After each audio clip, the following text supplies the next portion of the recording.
భారతీయులకు ఉన్న గొప్ప వరం ఆయుర్వేదం అనమాట.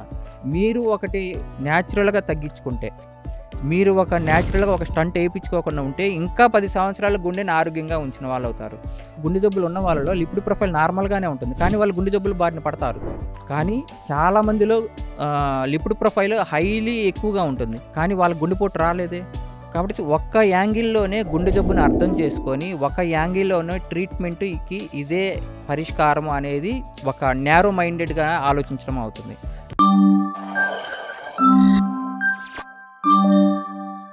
Hi! Welcome to KC talks. హృదయ రోగం అంటే ఆయుర్వేదంలో కార్డియాలజీ. దానికి స్పెషలైజ్డ్ పర్సన్ డాక్టర్ రాఘవరావు గారు. ఆయన ద్వారా మనం ఇంతకుముందు పాడ్కాస్ట్లో అసలు ఆయుర్వేదం ప్రకారం హార్ట్ డిసీజెస్ని ఎలా తగ్గించవచ్చో తెలుసుకుందాం. బట్ పెక్యులియర్గా హార్ట్ డిసీజెస్కి మనసుకి చాలా దగ్గర సంబంధం ఉంది అకార్డింగ్ టు ఆయుర్వేద. ఇవాళ ఆ టాపిక్లోకి డీప్ డైవ్ చేద్దాం. హాయ్ రాఘవరావు గారు, నమస్కారం అండి. ఎలా ఉన్నారు? బాగున్నానండి. మీరు? బాగున్నానండి. సో మీరు లాస్ట్ టైము మీ డిఫరెంట్ అండర్స్టాండింగ్ ఆయుర్వేదం ప్రకారం ఈ హృదయ రోగ అంటే కార్డియాలజీ మీద చెప్పారు. కానీ మీరు ఒక ఇంట్రెస్టింగ్ టాపిక్ మీతో డిస్కస్ చేస్తున్నప్పుడు నేను చూసింది ఏంటంటే మానసిక పరిస్థితి, హృదయం అనేది దీనికి హార్ట్ డిసీజెస్కి చాలా దగ్గర సంబంధం ఉందని చెప్పారు. దాని గురించి తెలుసుకుందాం అనుకుంటున్నాం అండి. అవునండి.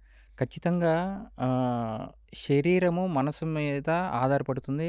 మనసు శరీరం మీద ఆధారపడుతుంది. ఈ రెండిటికి కేంద్ర బిందువు వచ్చేసరికి హృదయం అండి.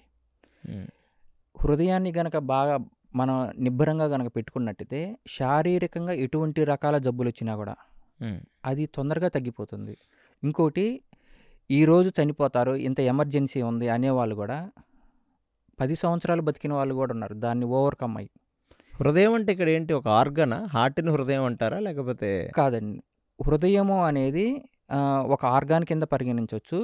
ఇంకోటి వచ్చేసరికి హృదయం అనేది ఒక సున్నితమైన ఆర్గాను. ఎందుకంటే మన మన మనసు కూడా కేంద్ర స్థానము హృదయం అన్నమాట. కాబట్టి మనం ఏదైనా సరే మన ఫీలింగ్స్తో సంబంధం ఉంటుంది. అటువంటిది ఎవరికైనా సరే హృదయ సంబంధిత గుండె జబ్బులు వచ్చినాయి అని అంటే ఎమ్మటనే ఆ యొక్క ఫీల్ అనేది చాలా డీప్గా ఉంటుంది.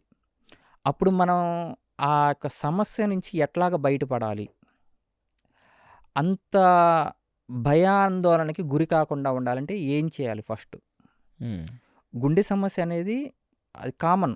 ఒక ఏజ్ వచ్చే కొద్దీ మన యొక్క ఆహారపు అలవాట్ల వల్ల ఏదో ఒక స్టేజ్లో రావడానికి ఎదుర్కొంటారు ప్రతి ఒక్కళ్ళు.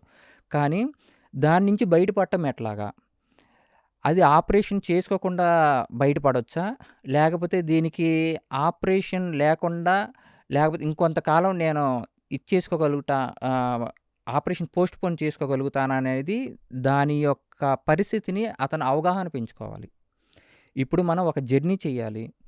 మనం 24 గంటల్లో మనం రీచ్ అవ్వాలి అనుకున్నప్పుడు 24 గంటలలో ఎటువంటి జర్నీ చేస్తే మనకి రీచ్ అవ్వగలుగుతాం? బై రోడ్డా, బై ట్రైన్ ఫెసిలిటీనా, లేకపోతే బై ఏరోప్లేనా అనేది. అట్లాగనే ఒక గుండె జబ్బు వచ్చింది అని అంటే దానికి కూలంకుషంగా అర్థం చేసుకోవాలి. ఆ జబ్బు ఏంటి? దానికి ఎటువంటి చికిత్సలు అందుబాటులో ఉన్నాయి? చికిత్సలు అందుబాటులో ఉన్నాయంటే ఇప్పుడున్న జనరేషన్‌లో లేదండి. ఒకటే రకమైన ప్రోటోకాల్ ఫాలో అవుతున్నారు. ఎటువంటిది? ఆధునిక వైద్యము. ఆధునిక వైద్యంలో హైదరాబాద్‌లో ఒక డాక్టర్‌ని కన్సల్ట్ అవుతారు. అదే పేషెంట్ ఆధునిక డాక్టర్‌ని చెన్నైలో కన్సల్ట్ అవుతారు. అదే పేషెంట్ ఆధునిక డాక్టర్‌నే బాంబేలో కన్సల్ట్ అవుతారు. కానీ గుండె జబ్బులకి ఇతరితర వైద్య సదుపాయాలున్నాయి. మన యొక్క భారతీయులకు ఉన్న గొప్ప వరం ఆయుర్వేదం అన్నమాట. ఆయుర్వేదంలోనే 5000 సంవత్సరాల క్రితము హృదయ రోగాల గురించి విపులంగా చెప్పినప్పుడు దీనికి సంబంధించినటువంటి అవగాహన అనేది ఖచ్చితంగా గుండె జబ్బులు వచ్చిన ప్రతి ఒక్కళ్ళు అవగాహన పెంచుకోవాలి. అప్పుడేమవుతుందంటే దాని యొక్క పరిస్థితిని అవగాహన చేసుకున్నప్పుడు వాళ్ళ యొక్క ధైర్యం పెరుగుతుంది. ఫర్ ఎగ్జాంపుల్, ఒక పేషెంట్‌కి గుండె జబ్బు వచ్చి అది పూర్తిగా ఎవరికి తెలుస్తుంది? డాక్టర్ గారికే కదా! ఆ డాక్టర్ వచ్చేసరికి "పర్వాలేదమ్మా, మీకేం ఇబ్బంది లేదు, నేనున్నాను" అని చెప్తే ఎట్లాగుంటుంది? అతను చాలా కాన్ఫిడెంట్‌గా ఉంటాడు పేషెంట్. అదే లేదండి, మీకు గుండె జబ్బు ఉంది, ఎమ్మటనే స్టంట్ ఎయాలి, లేదంటే బైపాస్ చేయాలి, చాలా 24 గంటలు చేయకపోతే చనిపోతాడు, అట్లాగంటే ఎట్లాగుంటుంది? ఎంత తీవ్ర అవస్థ అయినా సరే పేషెంట్‌కి మనం ఒక అవగాహన కల్పించాలి. అదేవిధంగా పేషెంట్ కూడా ఆ జబ్బు గురించి అవగాహన పెంచుకోవాలి. అప్పుడు ఆ పరిస్థితిలో ఆ యొక్క భయాందోళనకు గురి కాకుండా ఉంటారు. అదేవిధంగా మరలా గుండె జబ్బులకు లోను కాకుండా ఉంటారు. భయమే సగం రోగానికి మూలం. ఆ భయాన్ని గనక పక్కన పెడితే గుండె జబ్బు అనేది చాలా చిన్న వ్యాధితోటి సమానమని నా యొక్క అభిప్రాయం. అదే మనం ఇంగ్లీష్‌లో ఒక వాడుక పదంగా కూడా వీక్ హార్టెడ్ పర్సన్ అంటాం. యాహ్! అంటే ఒక అందుకని. విషయాన్ని విన్నప్పుడు వాడు అంటే మనం వాడుక భాషలో అంటాం. అమ్మో! అది చూడగానే నా గుండె అవును. ఆగినంత పని అవును. అయిందంటాం. అవును.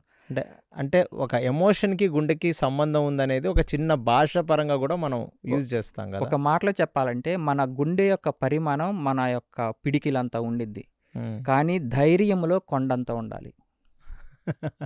కొండంత ధైర్యం ప్రదర్శించినప్పుడే ఏ సమస్యనైనా మనం ఎదుర్కోగలుగుతాము. హ్మ్. ఎటువంటి జబ్బునైనా సరే మనం ఈజీగా తగ్గించుకొని నిండు నూరేళ్ళు బ్రతుకుతాము.